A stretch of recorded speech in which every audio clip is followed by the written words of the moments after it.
If we want to go to heaven, we need a total transformation. We need it as individuals, and we need it as a church. And the time has come to speak about these things, because we are told that the straight testimony will cause the shaking.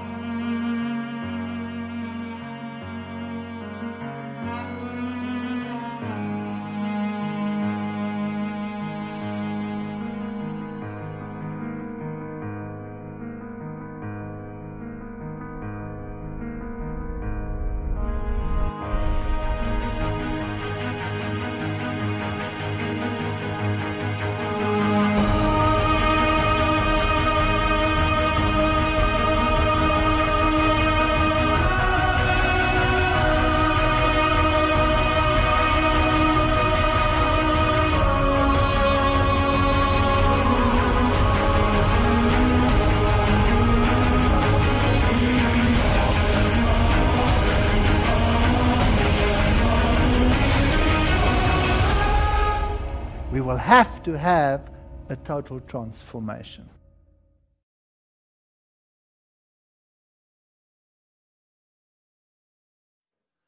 I'm glad to see you all came back.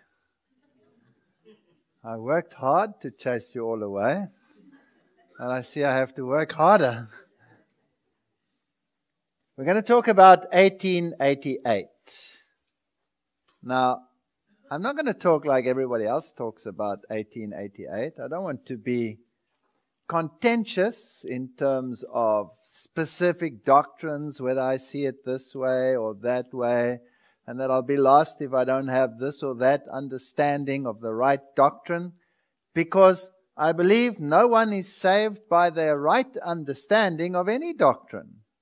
It doesn't save you.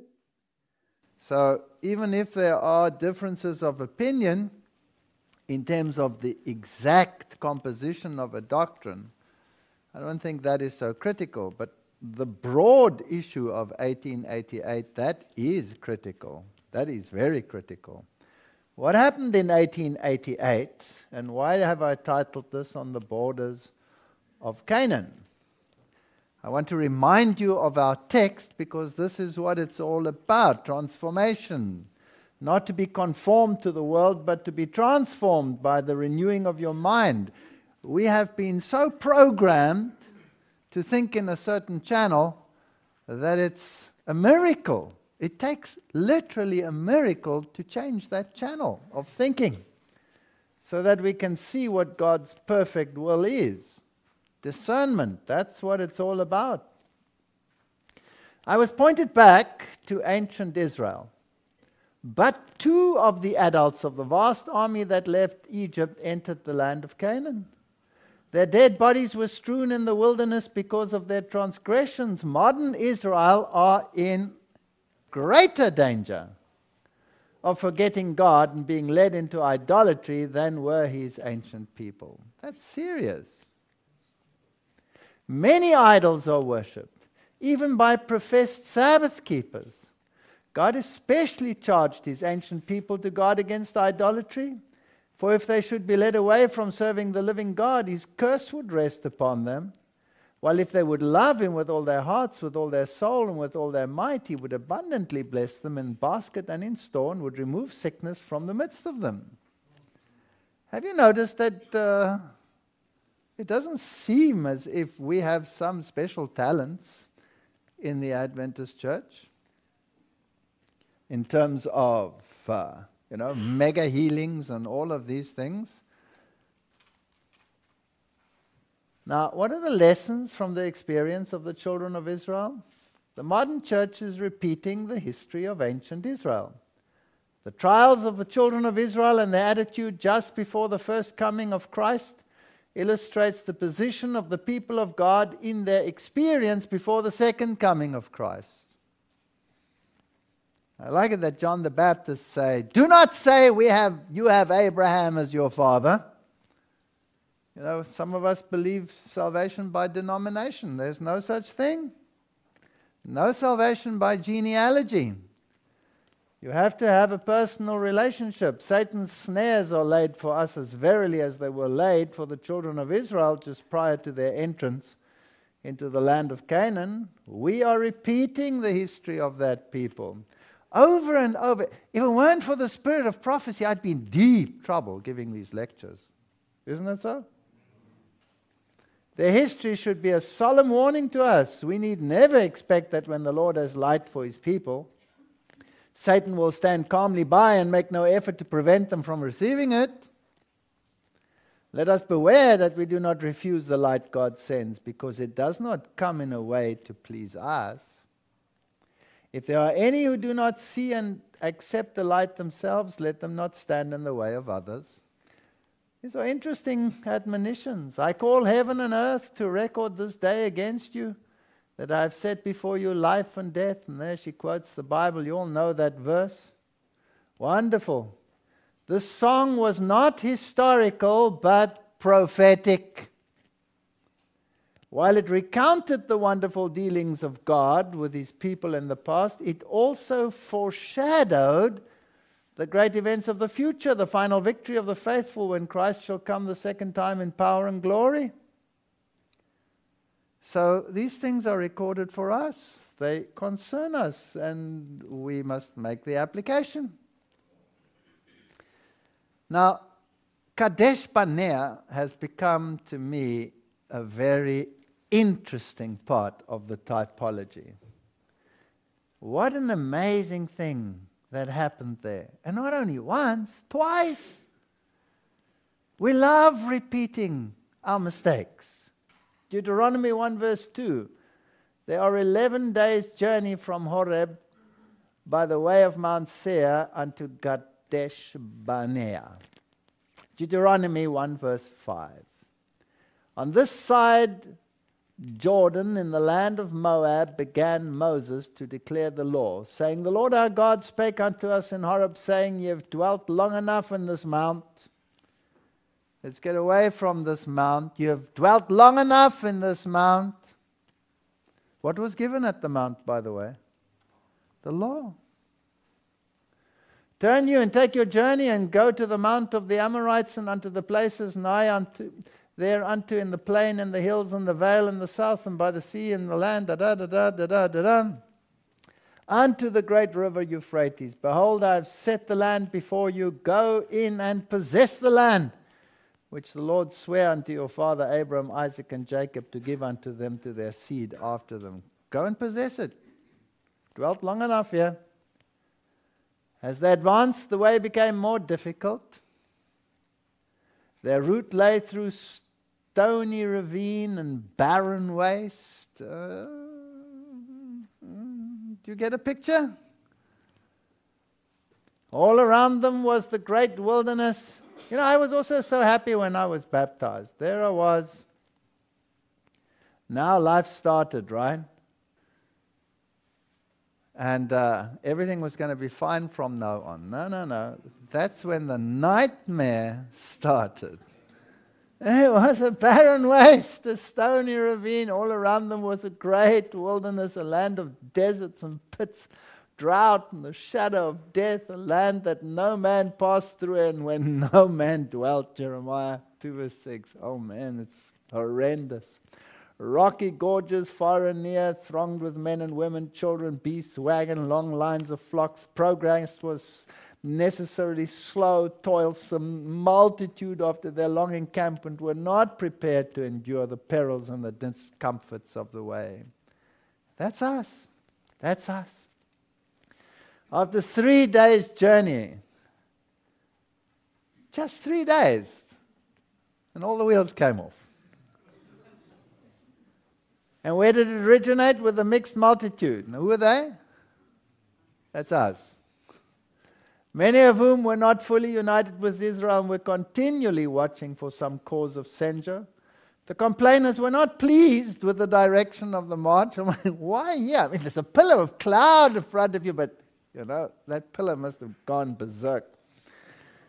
And they were continually finding fault with the way in which Moses was leading them. Just pick up the typological music here. Though they well knew that he, as well as they, were following the guiding cloud, dissatisfaction is contagious, and it soon spread in the encampment. I've learned to deal with some issues in my life. Many people love to complain, come sit to me and with me and complain about this or that, or about someone. And when they complain about a particular someone, and that someone is around, they say, well, you come over here. You've got something to hear here. Will you please repeat that? End of story. It doesn't happen again. Health reform.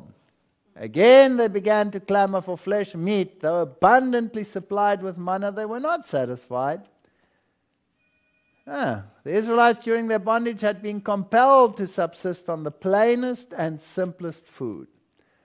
But then keen appetite induced by privation and hard labor had made it palatable. You get used to it.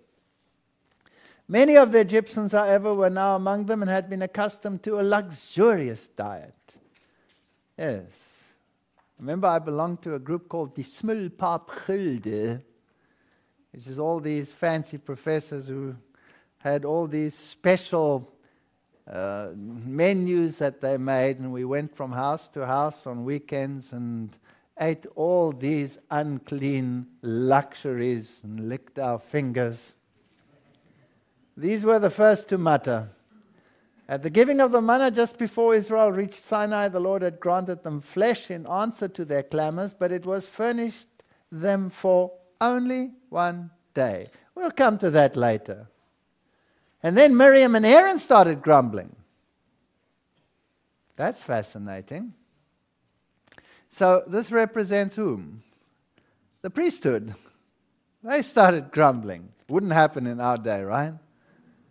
Against Moses, and criticized his marriage, and Miriam became leprous. Do we not even grumble even more at the antitypical Moses? Do we have priests and Levites who grumble about things? When Zipporah rejoined her husband in the wilderness, she saw that his burdens were wearing away his strength. And she made known her fears to Jethro, suggested measures for his relief. Now, how dare they consult someone else? I mean, that's ridiculous. So Miriam's antipathy to Zipporah began there. Smarting under the supposed neglect shown her and Aaron, she regarded the wife of Moses as the cause, concluding that her influence prevented him from taking them into the council as formerly. Now, had Aaron stood firmly for the right, he might have checked the evil, but instead of showing Miriam the sinfulness of her conduct, he sympathized with her, listening to her words of complaint, and thus came to share her jealousy. Well, we know the story. Miriam was smitten. Their pride was humbled in the dust. She became leprous. And Miriam was, however, shut out of the camp for 7 days, although she was healed miraculously at the intercession of Moses. Now listen to this. Not until she was banished from the encampment did the symbol of God's favor again rest upon the tabernacle. Now, she wasn't just anyone. Wasn't she a prophetess?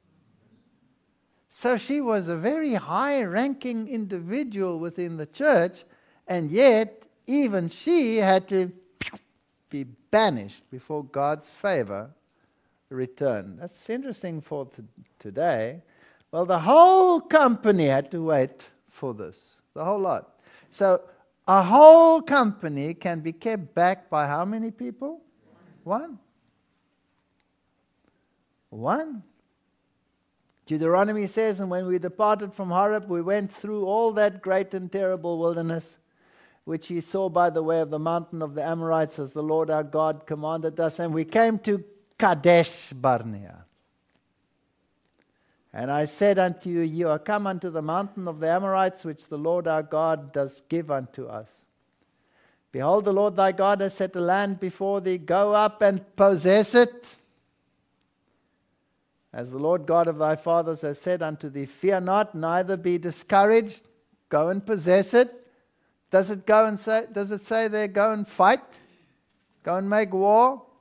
No, it just says go and possess it.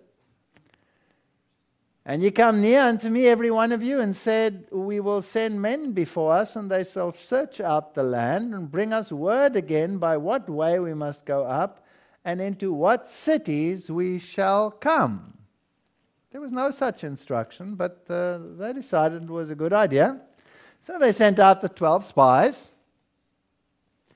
and the spies began when they came back, and surely it floweth with milk and honey, and this is the fruit of it. And they carried it between two of them. I would never believe that was possible until I saw a bunch of grapes once in South Africa, which was about that big. One bunch. So I figured, okay. And this is a couple of 1,000 years later, fallen, so quite possible. The people were enthusiastic. They would eagerly obey the voice of God and go, but, oh, what a horrible word. After describing the beauty and the fertility of the land, all but 2 of the spies enlarged upon the difficulties and dangers that lay before the Israelites, that they should undertake the conquest of Canaan. And they enumerated the powerful nations. The cities were walled and very great. The people who dwelt therein were very strong. Impossible to conquer them. They had seen the giants of Anak. And then hope and courage gave place to cowardly despair. Here were all the giants. God said, go. And they looked at all the obstacles. And they brought an evil report. Nevertheless, the people be strong. How many were there that gave a good report? 2. Nevertheless, the people be strong that dwelt in the land, and the cities are walled and very great. Moreover, we saw the children of Anak there, and the Amalekites dwell in the land in the south, and the Hittites and the Jebusites and the Amorites dwell in the mountains, and the Canaanites by the sea and by the coast. And Caleb stilled the people before Moses and said, let us go up at once and possess it, for we are well able to overcome it. That's rather nice. So they said, you're right, Caleb. Sorry, we were silly. Let's go. No. But, another horrible word. The men that went up with him said, we be not able to go up against the people, for they are stronger than we. And they brought up an evil report of the land, which they had searched unto the children of Israel, saying, the land through which we have gone to search it is a land that eateth up the inhabitants thereof, and all the people that we saw in it are men of great stature. And there we saw the giants, the son of Anak, which come of the giants, and we were in our own sight as grasshoppers, and so we were in our own sight. 1888. All the giants had started in 1844. Marxism, communism, existentialism. We had them all on the board, remember? All the giants which accost us. Evolutionism. All the isms of this world. Spiritism. They all started. And surely we are not able to conquer them. These giants are going to overcome us. And so we are afraid of the giants. I sat in a Kadesh Barnea church meeting once. I was invited. There's a lot of humor in the world, hey? I was invited to a town in South Africa, and I was supposed to give some lectures to the people there. There was, in fact, a group of people, about 200 of them, that were keeping the Sabbath all by themselves. And this is a non-SDA church, and they invited me to come and give lectures. And that's amazing, to a non-SDA church. And when I started the lectures, very gently, they got up and they said, no, we don't want this gentle stuff. We want to know who is the Antichrist. We want to know the mark of the beast. We want to know why you keep Sabbath. We want to know all of those things. And I gave all those lectures. It was marvelous. And I came to my own church on the Sabbath day. And I sat in my own church, and this young pastor gets onto the stage, And he starts preaching. And he says, all we have to do is preach the love of Jesus. I have no problem with that. I like the love of Jesus.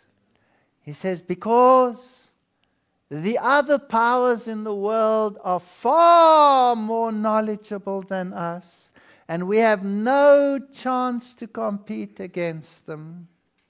We have no evidences except the love of Jesus, and that's what we must preach. Take, for example, evolution. All the great minds of the world, all the giants of Amalek, all of them believe in evolution. We haven't got a chance. I don't know why. I mean, in South Africa, he didn't know me. He didn't know me. The whole audience knew that I was sitting there. And then he said, we have no chance against them, so all we can do is preach the love of Jesus. We have no counter-argument. Their walls are fortified. They are so strong. We haven't got a hope. We cannot take them. And I shook my head and I looked at my wife and I said, oh, brother. I didn't say a word. I just sat there and shook my head. And he saw it. And he said, you there shaking your head. You don't know what you're talking about or what you're thinking. We have no chance against these evolutionists. None whatsoever. You don't understand. And he carried on with his lecture. It was a very interesting Kadesh Barnea meeting.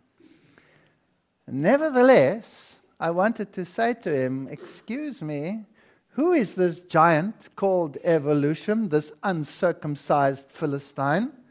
All you need is one little round stone and you'll blot him off the face of the earth and chop his head off with his own sword. Are you scared to go in against the giants? Now that was in 1888. Evolution was but a seed. What about now? Has it grown? Has it fortified its cities and fortified its walls? Has it got into the legislative chambers of the world's legislatures, yes or no? Is it compulsory to teach it at universities?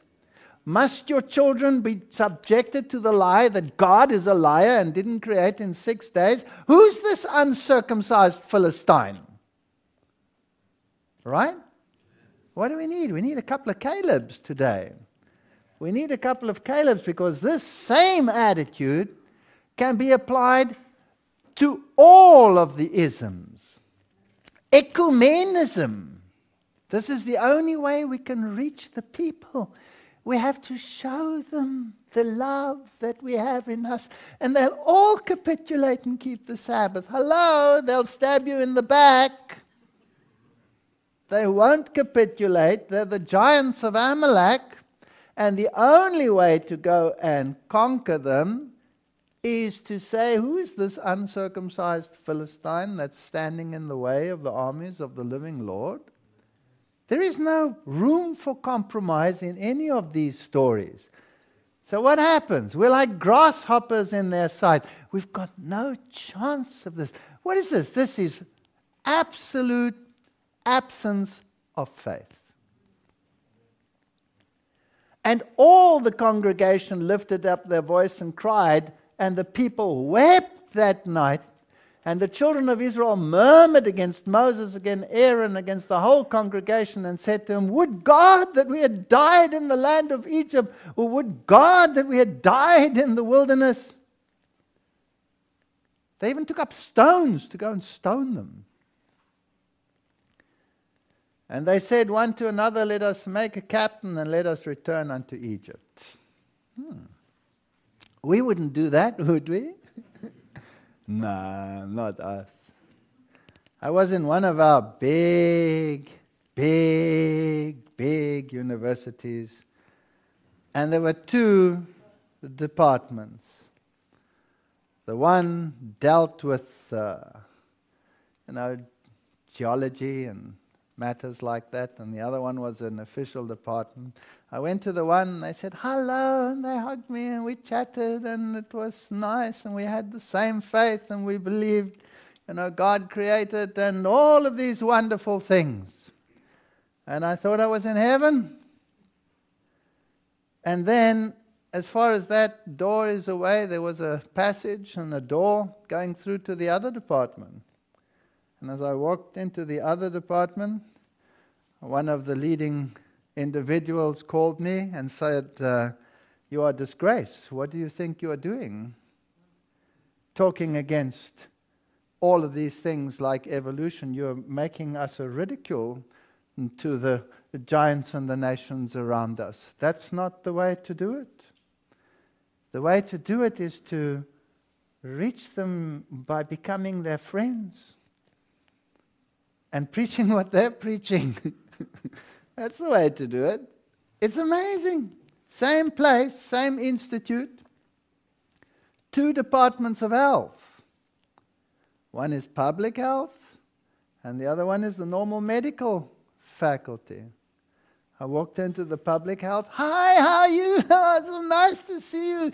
Let's pray together. We now pray together. Oh, what a wonderful thing. You know, if only we could bring this great message, this health message to the people and get them to give up their meat and their dairy and their this and their that. Wouldn't it be great?"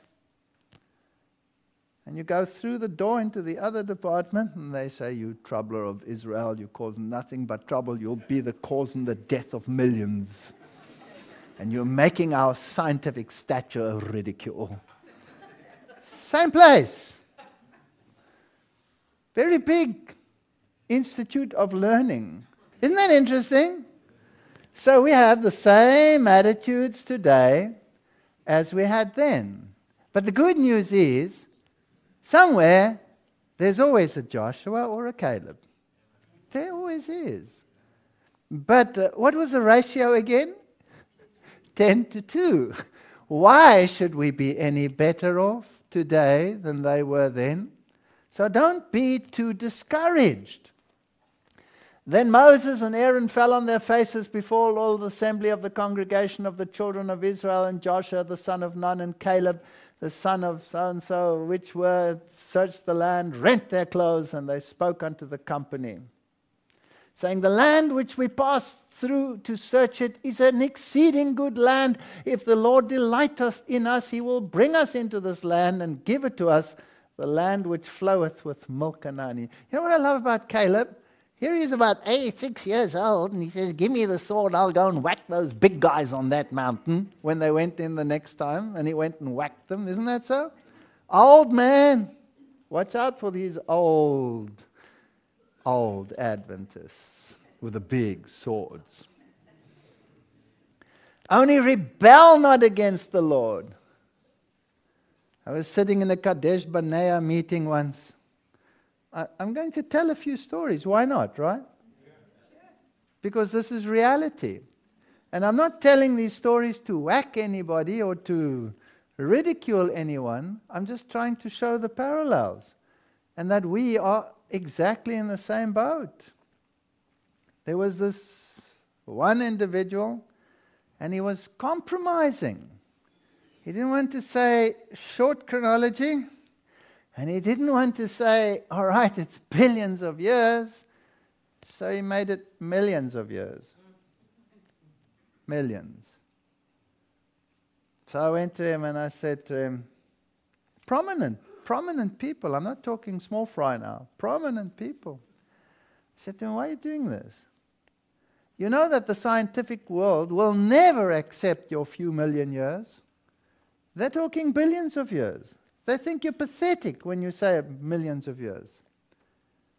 And if you don't want to come the other way towards God's way, God will say, why are you compromising with them? It's pathetic. You're actually sitting between two chairs. You're not accepted by what God says, and you're not accepted by the scientific world. You're sitting in limbo. Make a choice. Either sit there or sit here. But what's this middle thing here? It wasn't very charmed with me. If the Lord delight in us, then he will bring us into the land and give it to us. Only rebel not against the Lord. But all the congregation bade, stone them with stones. And they'll stone you. They'll stone you. They'll put you out. They'll say, that man may not speak on Hope Channel. I mean, he says creation took place in 6 days. I mean, we can't afford to be ridiculed like that, can we now? And the men which Moses sent to search the land, who returned and made all the congregation to murmur against him by bringing up a slander upon the land, even those men that did bring up the evil report upon the land, they died by the plague before the Lord. So, these leading brethren out there, please, why would you die, O house of Israel? Turn from your evil ways and live. You're not going to look any better in the sight of the world by compromising, by fearing their fortified walls. If the walls are even as strong as the walls of Jericho, it just takes a trumpet blast and they're gone. Isn't that so? Why is it that the average American does not believe in evolution? Despite the greatest propaganda campaigns ever launched in the history of mankind, they still don't believe it. Are they that stupid, or is there something else? Psalms 106, they despised the pleasant land. They believed not his word. They murmured in their tents. They hearkened not unto the voice of the Lord. Is it so? Does it happen today? Yes or no? It happens exactly the same. So the Lord said, okay, I'll grant you your request. They said, would that we had died in the wilderness. Okay, you may die in the wilderness. So they died in the wilderness. And the same happened to the Seventh-day Adventist church. 40 days they spied out the land. 40 years they would wander in the wilderness until that generation died. And the children shall wander in the wilderness 40 years and bear your whoredoms until your carcasses be wasted in the wilderness.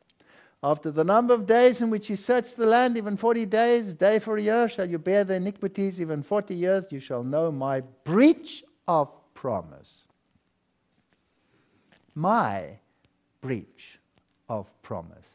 God breached his promise. Fascinating.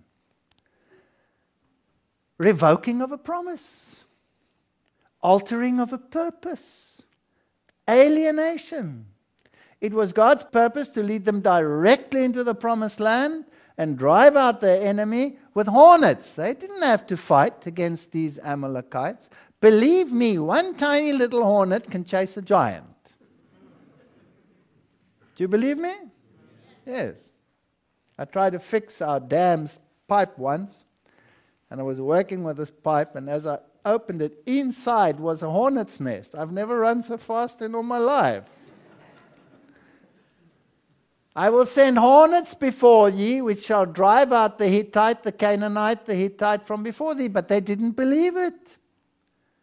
God doesn't use the big things to scatter people. He uses the small things. Then he answered and said unto me, we have sinned against the Lord. We will go up and fight. Did the Lord say go up and fight? No. According to all that the Lord our God commanded us, and when ye have girded on every man his weapon of war, ye were ready to go up into the hill. And the Lord had said unto me, say unto them, go not up, neither fight, I am not among you, lest you be smitten. So they were so blinded, says patriarchs and prophets. The Lord had never commanded them to go up and fight. It was not his purpose that they should gain the land by warfare, but by strict obedience to his commands. It's interesting how this works. I've been challenged 1,000 times, if not more, to be in debate situations on radio or television on issues of health, evolution, or any one of those. Many times. I refuse, point blank, to do a debate. Why? Because in a debate, the loudest wins. Truth doesn't necessarily win. So I say, no, I'll state my case and you can state your case and people can make their decision and may the chips fall where they fall. They've tricked me. They invited me on a big radio station and they had all their big guns over there and I didn't know. that the opposition was sitting there, and they tried to belittle and slaughter me, and it was incredible. But you know what's amazing? If you are trapped in a situation like that, and it's not your fault, it's amazing how God digs a pit and they fall into their own pit. It was incredible. You know, when they run out of argument, what must they do of necessity? Attack the man. That's right. If you don't have an argument, attack the man. They did it to me here in this university, here in your own country, in this very town. You have two very big universities. One is after a river and the other one is also after a river, isn't it? Well, one of the river universities.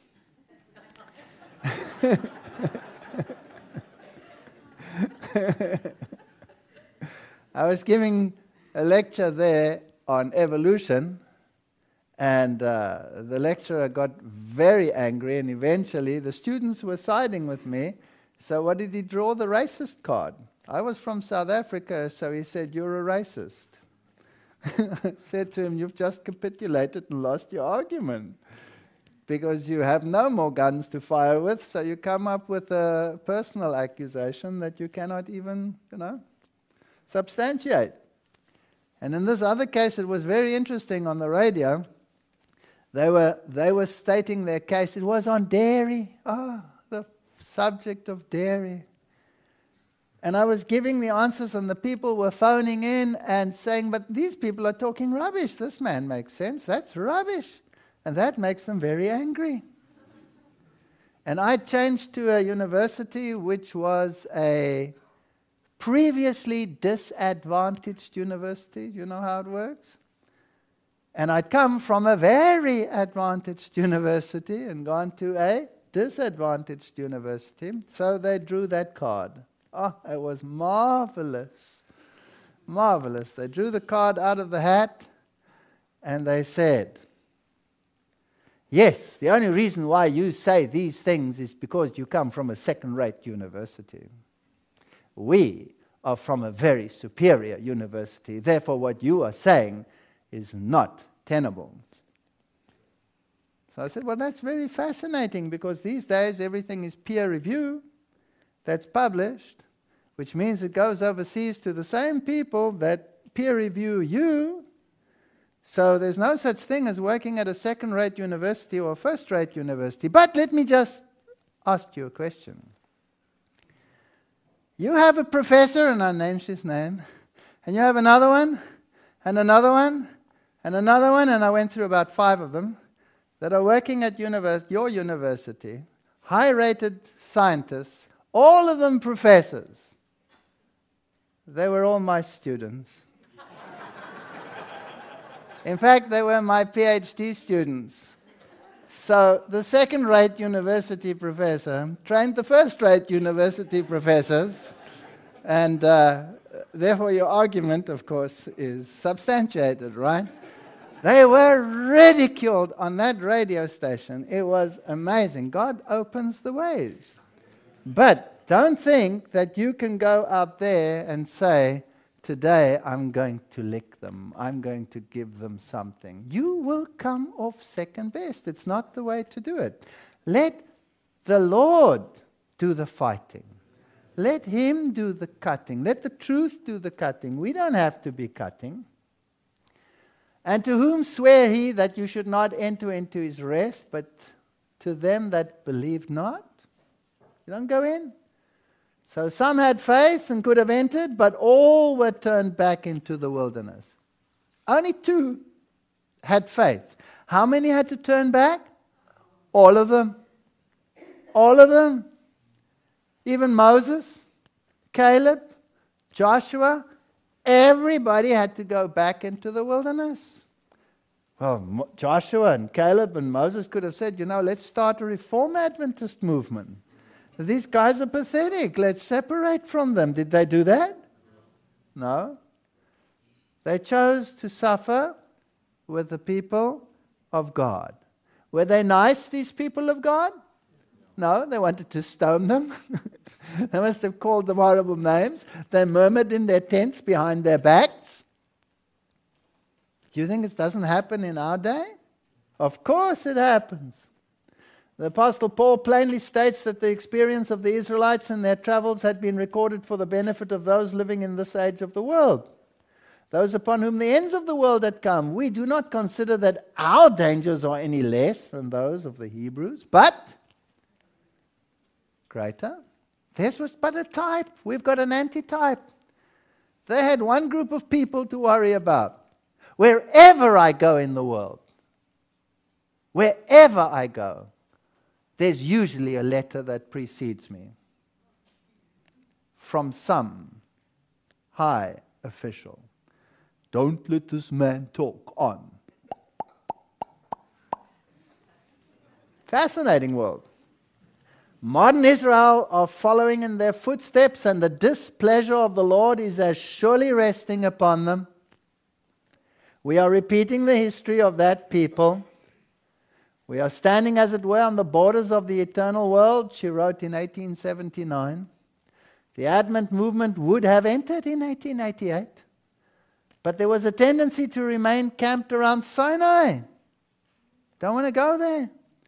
The law was central to our theology. The law, we are saved by keeping the law. And the sanctuary message, the only means of entering Canaan, was not applied.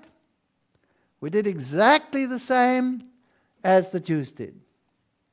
The law has its important position, but is powerless unless the righteousness of Christ is placed beside the law, to give its glory to the whole royal standard of righteousness. Wherefore the law is holy, the commandment holy and just and good. The problem is not with the law, the problem is with us. We think we can earn God's favor. We think we are rich. Now, what we want to present, how you may advance in the divine life, we have many excuses. I cannot live up to this or that. What do you mean by this or that? Do you mean that it was an imperfect sacrifice that was made for fallen race upon Calvary? That there's not sufficient grace and power granted us that we work away from our natural defects and tendencies? That it was not a whole Savior that was given in us? We hear so many sermons exactly like that today. We can't keep the law. Or do you mean to cast reproach upon God? Well, you say it was Adam's sin. Kids say that. I didn't ask to come into this world. It's your fault. You say I'm not guilty of that and I'm not responsible for his guilt and fall. Here are all these natural tendencies. They are in me. And I'm not to blame if I act out these natural tendencies. Well, who's to blame? Is God to blame? Pretty good question. Why were they kicked out of the Garden of Eden? Because of disobedience. So what must be the condition to go back into Eden? Surely not disobedience, otherwise God would be inconsistent, right? It's logical. I cannot even understand how the modern theologians can come up with an equation like that. But believe me, they manage. So there were two gentlemen. Now please, I'm not going to go into details of exact theological correctness in order to be saved. I'm only interested in principles. I'm not going to go that route. It's divisive. And many of our evangelists and speakers go that route and they divide. I don't want to do that.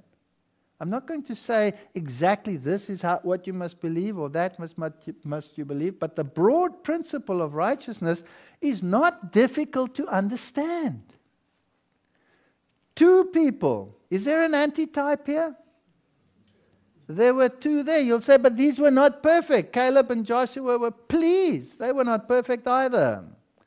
They had their mistakes as well. Nobody's perfect. There's none righteous, not one. But their message was right. Their message was right. The Lord in His great mercy sent a most precious message to the people through elders Waggoner and Jones. This message was to bring more prominently before the world the uplifted Savior, the sacrifice for the sins of the whole world. It presented justification through faith in the surety It invited the people to receive the righteousness of Christ, which is made manifest in the obedience to all the commandments of God. But not through our strength, through His strength. When they had lost sight of Jesus, they needed to have their eyes directed to His divine person, His merits, and His changeless love for the human family. All power is given into His hands that He might dispense rich gifts upon men, imparting the priceless gift of His own righteousness to the helpless human agent. No, they were camped at Sinai. Just like Israel. They were camped there. They were happy with the fact that they discovered the law and they discovered their own righteousness. This is the message that God commanded to be given to the world. It is the third angel's message, which is to be proclaimed with a loud voice and attended with the outpouring of His Spirit in a large measure. Today we say we've accepted this message. We haven't, because we haven't applied it to the heart. That's where the key is. So the third angel's message is the proclamation of the commandments of God and the faith of Jesus. The commandments of God have been proclaimed, but the faith of Jesus has not been proclaimed by Seventh-day Adventists as of equal importance.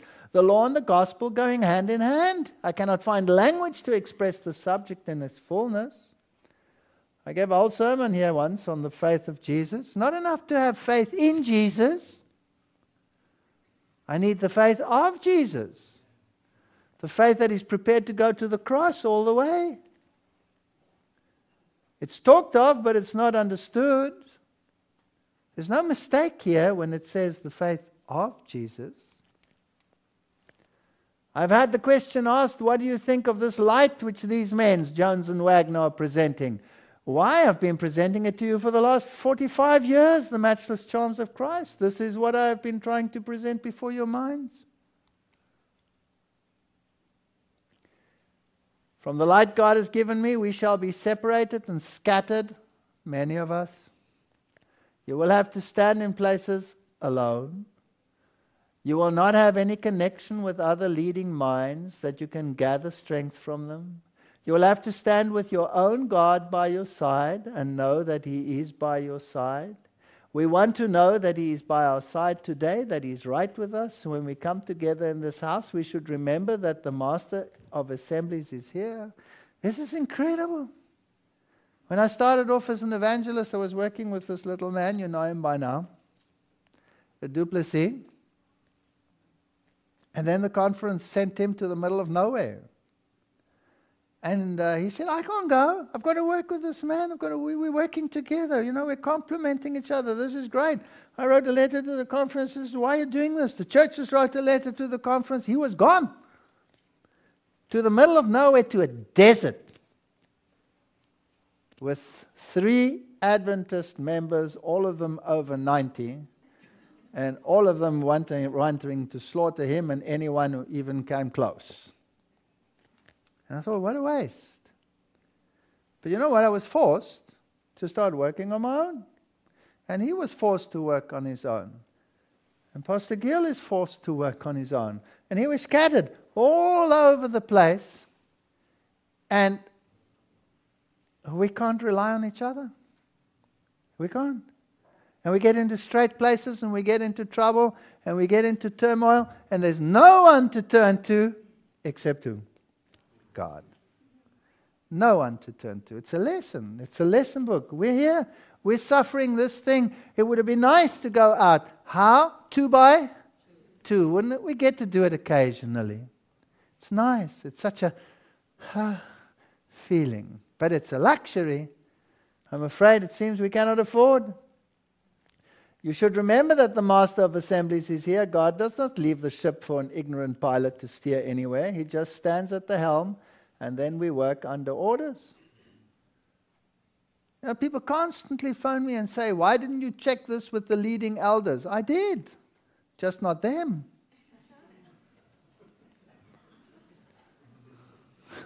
For good reasons.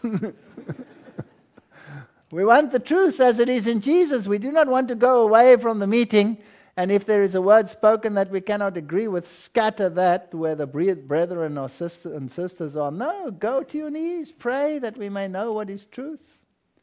And the teachers in the Sabbath school, they need to know there are minds that are molding, and it is no light matter to stand up before the pupils and claim that you have light, when perhaps there's dangerous error mixed with it. We have to be sure that we don't speak nonsense ourselves. We have to be very sure. The world should no longer say Seventh-day Adventists talk the law, but do not teach or believe Christ. Do they say it to this very day, yes or no?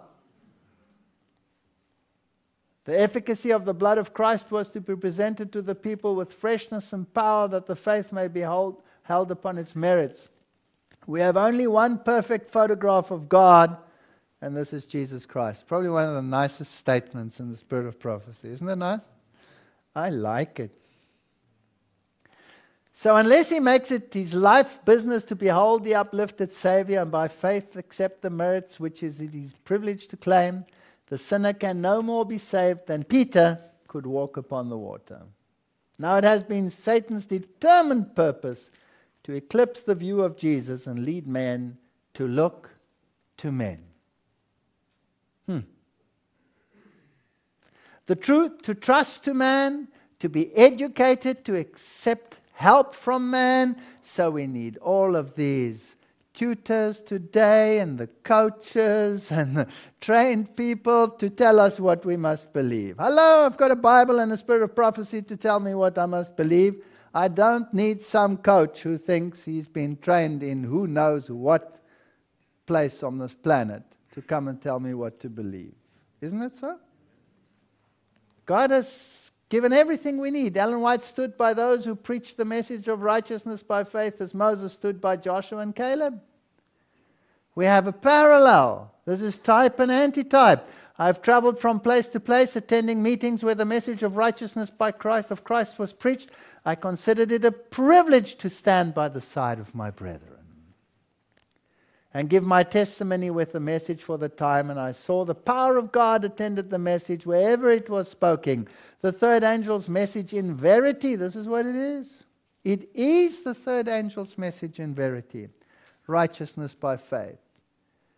If you accept that the character of God and the law are one and the same thing, and you accept that only by the merits of Christ you can be saved, then that's the third angel's message, isn't it? It's not that complicated to understand. The Lord our God spake unto us in Horeb, saying, Ye have dwelt long enough on this mount, get away. You don't sacrifice the law, but you preach the everlasting gospel, which stands on two legs. It's not a cripple. It has the law and the righteousness of Christ. And if you divorce one from the other, you've got nothing. But at Kadesh Barnea, they couldn't enter in, because they wanted to enter in by their own strength, and the giants were overwhelming. That's the problem. And we have the same problem to this day. If you would stand through the time of trouble, you must know Christ, appropriate the gift of his righteousness, which he imputes to repentant sinners, and then you go, because he said so. 2/3 of those attending Minneapolis opposed the message. That's incredible. If those who claim to have a living experience in the things of God has done their appointed duty as God ordained, the whole world would have been warned by now. The whole world. Had the purpose of God been carried out by his people in giving the world the message of mercy, Christ would ere this have come. We would have gone home. Some of our brethren are not receiving the message of God upon the subject. They appear to be anxious that none of our ministers shall depart from their former manner of teaching the good old doctrines. And isn't it incredible how Satan manages to make everyone involved in pendulum swing theology? You either sit in the one extreme or you go to the other extreme. There's never any balance. You're either this or the other. I always say it's like a boat, like a narrow boat, and one starts building a gangwalk, a plank, and he climbs out of the boat and he goes and sits over there, and then the boat does this, and so to balance the boat, what does the other person do? Builds his plank to the other side and he climbs out over there, And then someone else starts, and eventually they're all sitting outside the boat on their planks. Hello, can we get back into the boat, please? Any problem with that? As the 10 unfaithful spies centered their criticism on Moses, Caleb, and Joshua, so the Minneapolis delegates did exactly the same to the antitype. They criticized Spirit of Prophecy, they criticized Jones and Wagner. To those whom God had sent with a message, only men. But what is the character of the message which they bear? Will you dare to turn from or make light of the warnings because God did not consult you as what would be preferred? God calls upon men who will speak and who will cry loud and spare not. And He raises up messengers for a particular time. They have too much zeal, are too much in earnest, speak with too much positiveness. Let's tone down the message, you know. Do they say the same today?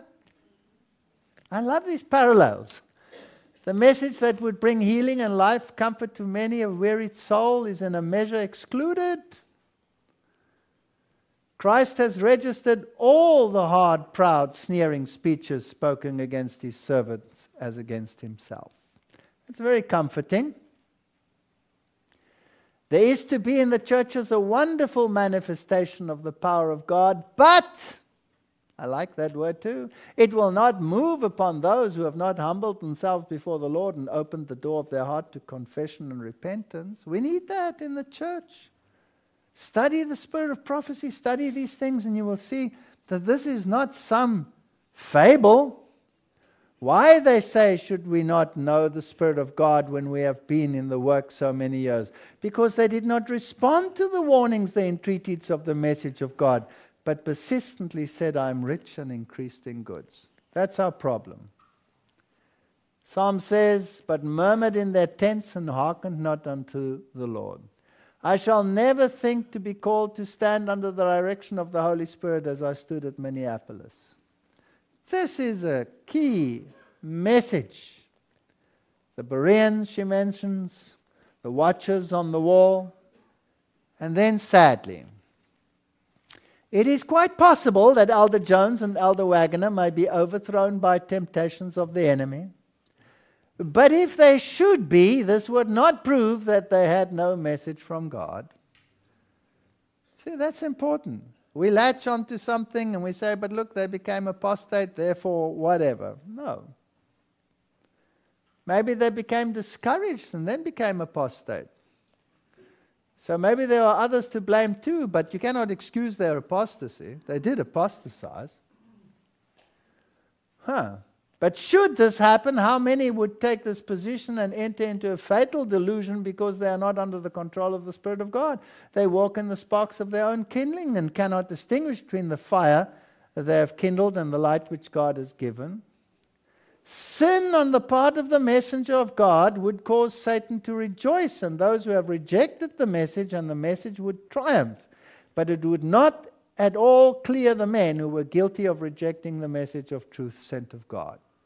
We've got no excuse. No excuse. As a people, we are not advancing in spirituality as we're near the end. We do not realize the magnitude and importance of the work before us. We are not doing 1/20th of what God requires us to do. We are repeating the history. We have preached the law until we are as dry as the hills of Gilboa. That's just cute, right? That have neither dew nor rain. We must preach Christ in the law. What is that? Christ in the law. And there will be sap and nourishment in the preaching that will be as food to the famishing flock of God. Quote to them what the Reformer said. Wesley, I cannot live without the law for one moment, for the law sends me to Christ. And I cannot live without Christ for one moment, because Christ sends me to the law. Isn't that beautiful? Wow, it's so rich. We preach today, we're under grace. We're not under law. What a misnomer. Where there is no law, there is no transgression. So if there's no transgression, I have no need of grace. So if I'm under grace, I am of necessity under law. Is that not right? Grace without law is an idiosyncrasy. It's an oxymoron. It cannot exist. And yet it is the chief theology of the world out there. It's not difficult to overthrow that theology. Why is it that we have this pendulum swing? Preach the law, but preach Christ in the law. It's simple. We must not trust in our own merits at all, but in the merits of the Jesus of Nazareth. That's what we need. I solve. The brethren assented to the light God had given, but there were those connected with our institutions, especially with the Review and Herald Office and the conference, who brought in elements of unbelief. Will it be the high people or the foot soldiers that cause the most problems? The high people. They brought in the elements of unbelief. It was assented to, but in no special change was made. So they say, sure, we believe it, but they don't apply it. The church has turned back from following Christ, their leader, and is steadily retreating towards Egypt. Do we see that? When we see some of the programs that are put on, when we see what happens in some of the conferences, I've been in many situations. I'll tell you some later as we go on. Satan would have it thus: Christ cannot take up the names of those who are satisfied in their own self-sufficiency. He cannot importune on behalf of a people who feel no need of his help, who claim to know and possess everything. That's why God brings us into straight places. That's why we're going through tribulation. That's why things are going to get tough. And only if you have a root in Him will you be able to stand. So in 1888, the world was ready for the second coming in every single way. 1888, the 5th Congress, first session, the Blair Sunday Bill was to be passed. That was the date. To secure to the people the enjoyment of the first day of the week, commonly known as the Lord's Day, as a day of rest, and to promote its observance as a day of worship. We were at Kadesh Barnea. We were going into Canaan. It was introduced by Senator Blair. You know the name? May 21, 1888. Proposing an amendment to the Constitution of the United States respecting establishment of religion and the free public schools. Fascinating. So we were ready. Adventists were arrested in the South, put in chain gangs because they refused to keep a false Sabbath. The Lord's Day Alliance, when was it founded? 1888. The Lord's Day Alliance of the United States was founded in 1888. Here's their own webpage. Check it out. 1888. Fascinating dates. There's nothing wrong with Adventist theology. There's something very wrong with theologians who don't believe it. There's nothing wrong with Adventist theology. The Lord's Day Alliance of the United States exists to encourage Christians to reclaim the Sabbath, the Lord's Day, as a day of spiritual and personal renewal, enabling to impact their communities with the gospel. In challenging economic times like the world faces in 2009, the Lord's Day Alliance is seeking to uncover spiritual truths regarding how the Ten Commandments combined with Jesus' teachings about money can provide guidance for Christians. This is fascinating stuff. We're going to talk about this in a moment, in the next lecture. Here we're mixing economics with Christianity. Is that right? So-called Christianity. Economics. The mark of the beast. Is it an economic law or is it a religious law? It's both. It's both. We'll see. Fascinating stuff. Since when? What's the date? Coincidence, of course, right? No, I don't believe in coincidence. I believe in providence. 1888, the occult societies teach that the new dispensation has begun. Why 1888? This is the final thrust. We accept as fact the following: the drama in the heavens, the new dispensation, which had its actual beginning in 1888, will have reached its apex as has the old, and that a Savior, a great leader, one greater than any before, will be possibly already is born. There we go. The coming masters. Well, they can wait for their master. 1888, the world was ready. Dwight Moody, Pearson were the leading great revivalists. They were preaching the Christian world was ready to either accept or reject the message. Students' volunteer movement of the foreign missions was organized. There was an occult explosion. The Sunday debate was raging. Adventists were persecuted for Sunday violations. Everything was ready to fulfill the prophecy exactly as it stands in the book of Revelation. But there was only a Joshua and a Caleb and a Moses and nobody else. Fascinating. And then the revivals died down. The Moody's went to sleep. I like Dwight Moody. Not so sure about his affiliations and his activities in the ecumenical movement, but he said some great things. One of my favorites is when this brother was praying so long and he got up and he said, "Congregation, let's sing hymn number so-and-so while our brother finishes his prayer." And then you take Ellen White. Public prayers should be short and to the point. Nice era. Guest view, faith meets at Parliament of World Religions. Just after 1888, we have a Parliament of Religions coming into existence, and we're growing the giants. If we thought the giants were big then, how big are the giants today? Can we face up to the mighty ecumenical movement? Can we? And why do we sit in them? Why do we pay membership fees? Fascinating. 1893, the Chicago Parliament of World Religions was convened to gather the world's faith together for the first time. All of this started already in 1844, but by here they were organizing. They were fortifying their walls. They knew Israel was coming. Here was the thing coming. 1893, the first Parliament of Religions. The address urged federal and confederate union. Federal Council of Churches, National Council of Churches, all of these things coming together. 100 years later, things have certainly changed. The Parliament of World Religions is again underway here. Melbourne, 6,000 participants. Holiness, Dalai Lama, all of them coming together to mobilize public opinion about the values of religious traditions. Where's the Bible? Who cares about the Bible, right? Let's concentrate on our traditions. So, salvation by dance.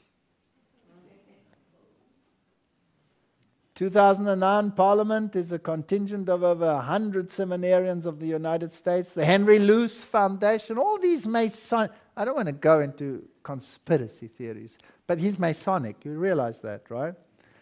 Conspiracy or no conspiracy is Masonic. To prepare for the Parliament, all the seminarians had to take a course at their home school dealing with religious diversity, the urgency of interreligious cooperation. And the Hatford Seminary, Catholic Theological Union, Rabbinicals, the Trinity Lutheran Union Theological Seminary, Yale, Harvard, Vanderbilt, half of them are Jesuit-controlled anyway. So with the rejection of righteousness by faith doctrine, Adventism also experienced the greatest apostasy in its short history.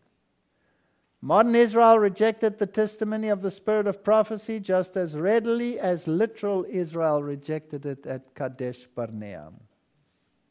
That's why that man, that rector at our universities can say, cannot be dictated to by a woman with only 3 years of education. That's like taking the compass and throwing it overboard and drifting and drifting and drifting towards Rome. It was not the will of God that Israel should wander 40 years in the wilderness. He desired to lead them directly to the land of Canaan and establish them there, a happy and holy people. But they could not enter in because of unbelief. Have we done the same thing? Yes. But why could not they enter in because of unbelief? Because of their backsliding, their apostasy.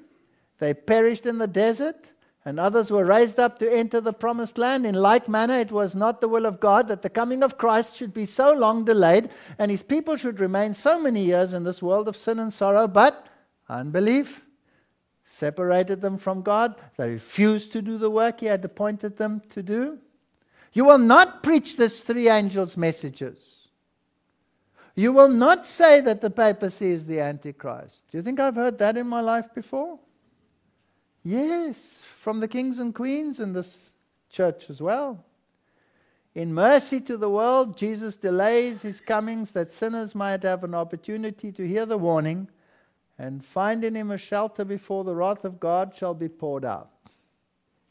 So the antitypical delay, the tarrying time, was foretold in the parable of the 10 virgins. We know it.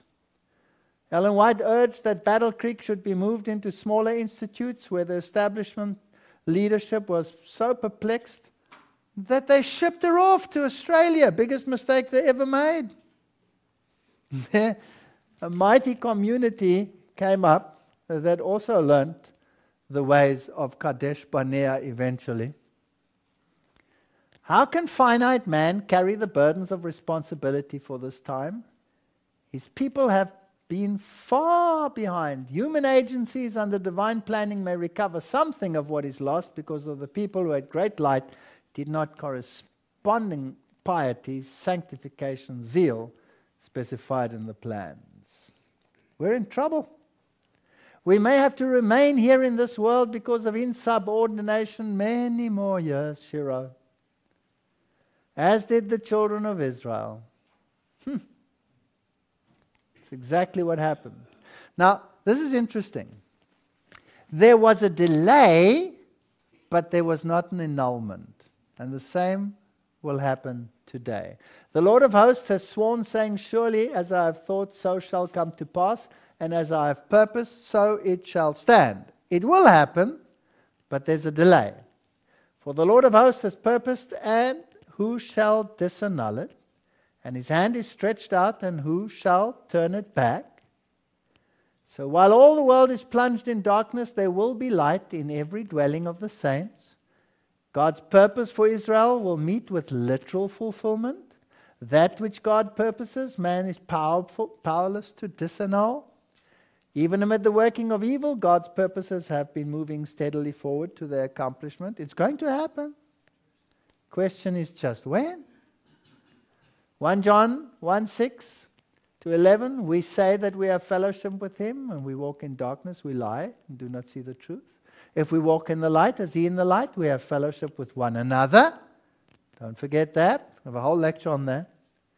If we say we have no sin, we deceive ourselves. We have many people in our church who claim to be on this sinless, perfectionist track. If we confess our sins, he is faithful and just to forgive us. If we say we have not sinned, we make him a liar. Important things for Adventists. He that says he is in the light and hateth his brother is in darkness. Oops. He that loves his brother abideth in the light. He that hateth his brother is in darkness. We could be in trouble here. I think that requires another lecture. These things are written for us. They are applicable to the churches of the Seventh-day Adventist. I do not hate my brother. I'm not so bad as that. But how little they understand their own hearts.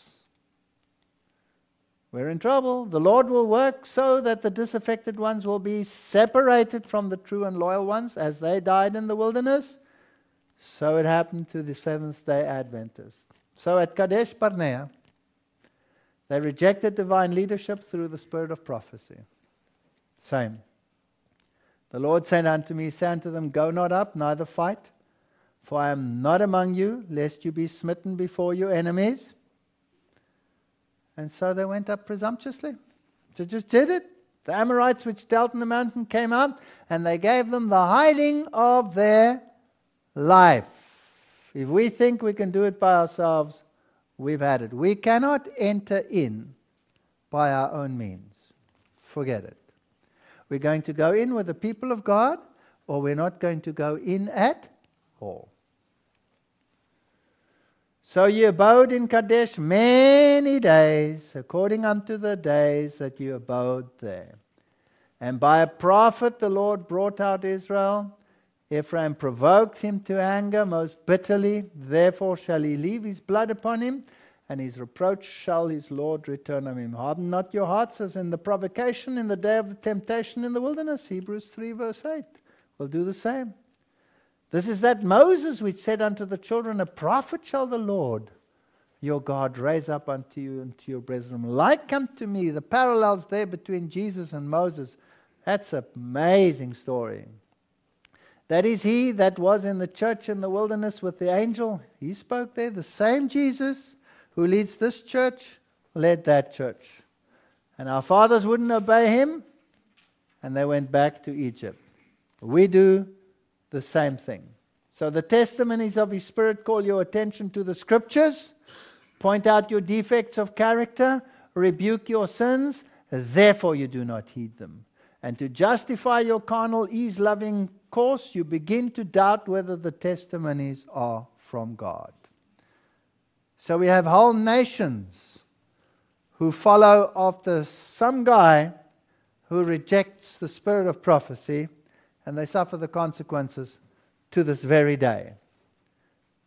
It's incredible. The church has turned back from following Christ their leader and is retreating towards Egypt. These are facts. This is spirit of prophecy. This is not condemnation. It's just a fact.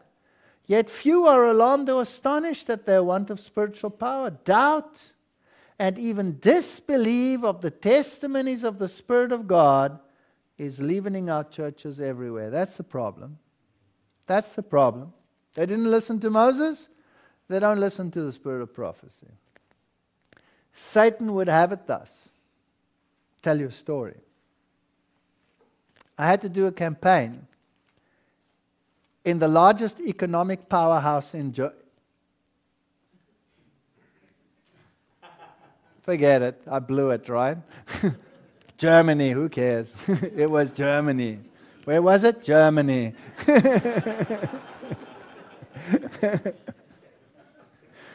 And I was invited to do a campaign. And there I traveled. And I flew, and I was fetched at the airport in Berlin. And I had to travel for 3 hours with some man I didn't know at all. And we went to this little place where this tiny little church was with just a handful of members. And it just happened to be right next to our largest college. Isn't that interesting? Yes. Now, I really had no idea of any of this. I'm totally innocent. You can ask my wife. I don't know a day before when I'm flying, where I'm flying to, or what I'm going to do. I really am like that. I haven't got the foggiest idea. I mean, people phone me and they say, what is your sermon on such and such a Sabbath in 3 years' time, and what hymns do you want? Hello? I don't know. So I give them anything. I say, you make it up. I don't care. Whatever you make up, I change everything. You've noticed that, right? That's me. Now I'm sitting for 3 hours with this man in the car. This is interesting stuff. 3 hours. Now, what do you do when you sit with a strange man for 3 hours in a car? You ask, questions. Where do you come from? How did you become an Adventist? And all of this. This man was a high officer in the communist regime. His job was to make sure that anybody trying to get across to the West was killed instantly. That was his job. He was such a high communist, he had a regular pass to go to the West to recruit for communism. Normally they locked him away, he was allowed out. He was high in the military. Total atheist. And they were busy, he told me, of all kinds of occult things which people would say are conspiracies. And he told me what he was busy with, all of these strange things, speaking with spiritism and all kinds of things. And at one stage in his life, somewhere, he came across an Adventist, but he didn't know what that was at all. And this man had spoken nicely to him and told him that this was a bad thing that they were doing and gave him good reasons, but he'd filed it somewhere in file 13 and forgotten about it. And then the Berlin Wall fell, and his life crumbled. It collapsed. Of course, the Western military took over, and the Western military took over that military, so he was still in the military, but he was now paid by West Germany and no longer by East Germany. When he got his first paycheck, the paycheck said deduction for church tax. Because that's what they do in that country, and it totally freaked him out. How dare they deduct for church tax? He didn't believe in any of this nonsense. And so he said to the officers, I don't want this church tax deducted. And they said, well, then you have to resign from the church. He says, I resign from the church. And they laughed, these Western officers, and said, you must say which church? He says, I don't know. What's the biggest church in this country? They said Lutheran in East Germany, the Lutheran. He says, yeah, all right. So he wrote, I resign from the Lutheran church. That weekend he went home to his parents and he told them this silly thing that had happened. The parents said to him, but you're actually Catholic. Now, being German,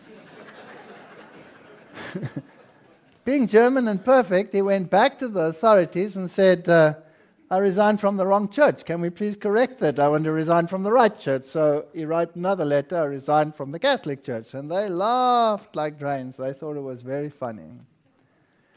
And over time, he became very disillusioned. His ideals were gone. Everything he'd fought for in his life had dissipated.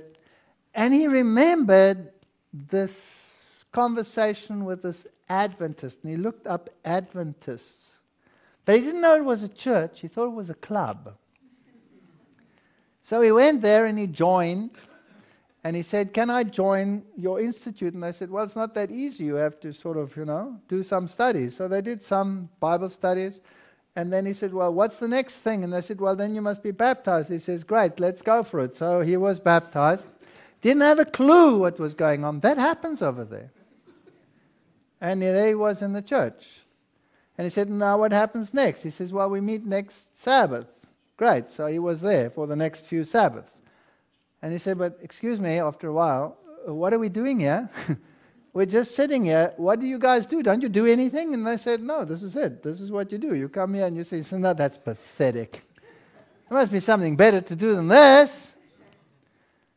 And they just received back from the East German government everything that the government had confiscated from all the churches.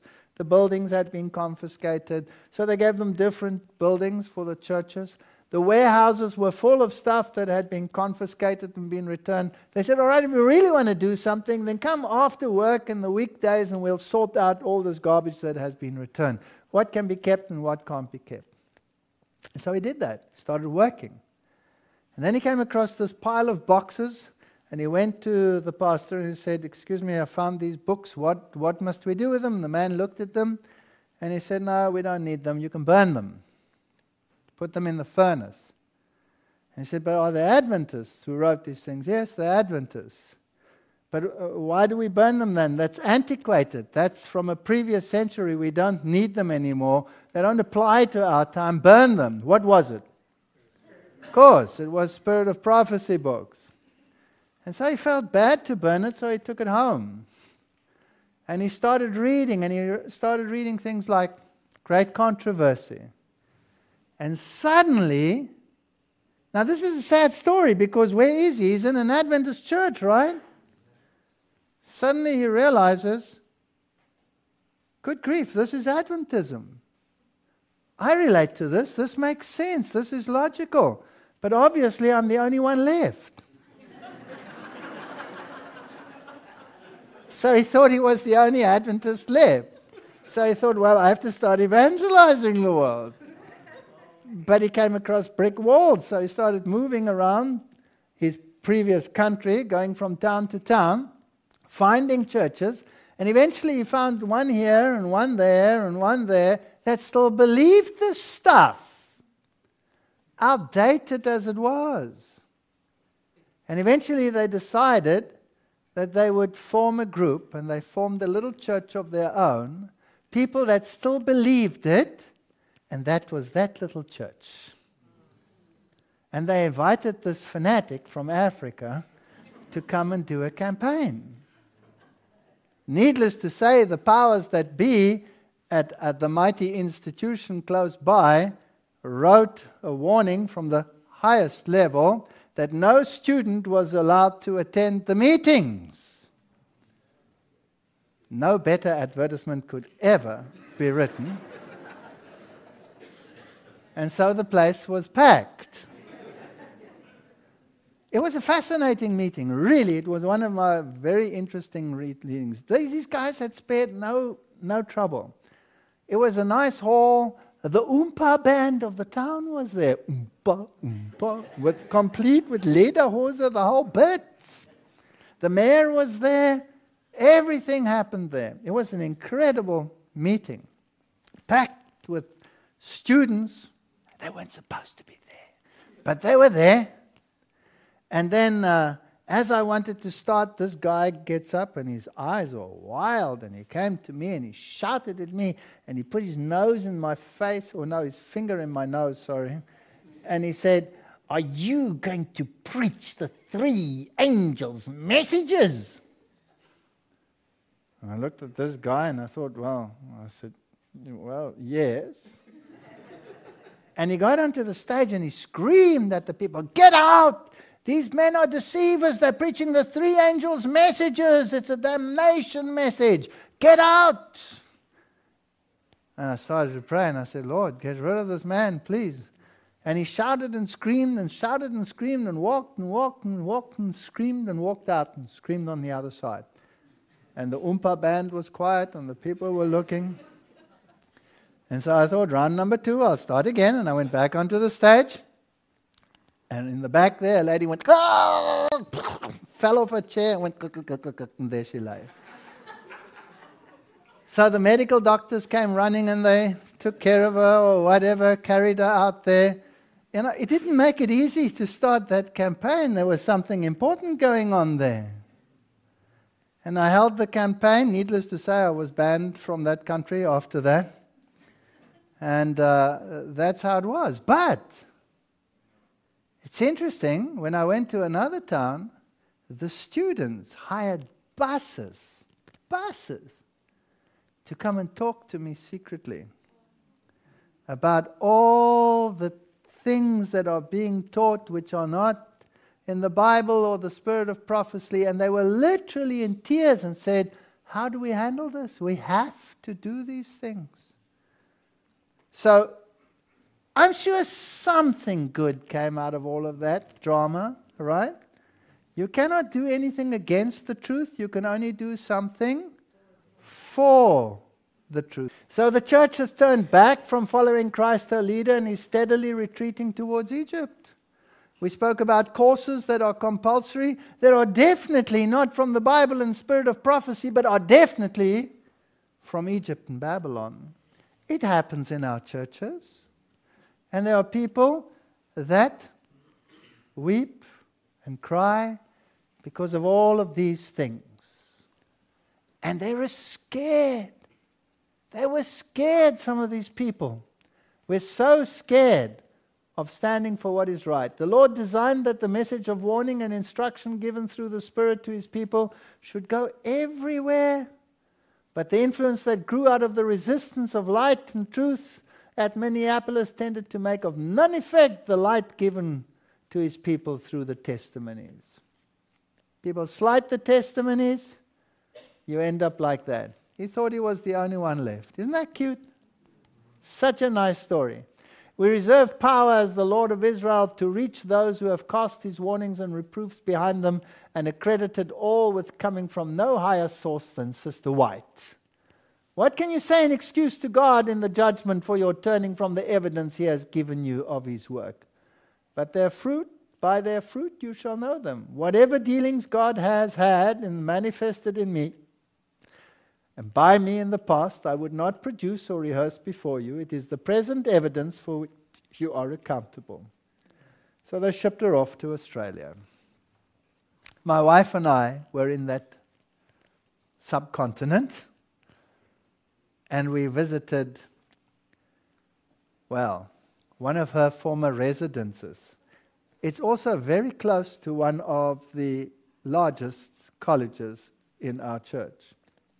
And we were walking through there and looking at everything, and I was taking pictures. After all, I give lectures, don't I? So I've got lectures on the spirit of prophecy. I put it in there, and then the man came and he looked and followed us around. For a moment there, I thought he was watching me whether I was going to, pocket something or something like that. And my wife took an interest in all those interesting things, and there are some dresses there of Ellen G. White, which shows she was not some fuddy-duddy after all. They were a little bit brighter than you would expect, you know what I mean? And so she looked at all of these things, and the man came and he said, "What are you doing?" And we said, "We're looking." "Why?" We said, "Because we're interested." "Where are you from?" So we told him where we were from. He was the curator of that institute. And then he said, "And you're interested in this sort of stuff?" I said, "Yes, this is fascinating. You believe it?" And I said, "Sure." And then he sat down and he cried. He cried like a baby, an old man. And there's my witness, my wife. Cried like a baby. And we said, "What's the matter?" He says, "It's so nice that someone still believes.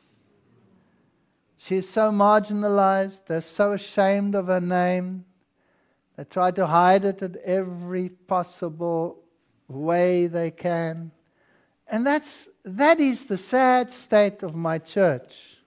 No matter where you go, whether it is in North America, whether it is in Europe, whether it's there in the Pacific, no matter where you go. I've just come from Ethiopia. It's like going way back past the Middle Ages. Exactly the same spirit of disbelief. When is my church going to wake up? When are we going to understand that where there is no vision, the people perish? But he that keeps the law, happy is he. I'm instructed to say to our churches, study the testimonies. They are written for our admonition and encouragement, upon whom the ends of the world are come. If God's people will not study these messages that are sent to them from time to time, they are guilty of rejecting light. And again, I want to reiterate, I'm not telling my stories to attack my church. I'm just telling my story to show the condition and to beg people to look at the parallels and see that we are repeating the history of Israel as verily as if we were they. And if we do not come back into harmony with His Word and to believe every word, so that even if a prophet would say something as stupid and ridiculous as, if you want these walls of Jericho to fall, take a trumpet, walk around it 7 times and blow it, and it will fall. I mean, any logical person would say, you have lost it. Right? But they did it. And what happened? They fell. And the same we may experience, because it is by faith that we will enter in and not by works. May God bless us as we contemplate these things. Amen.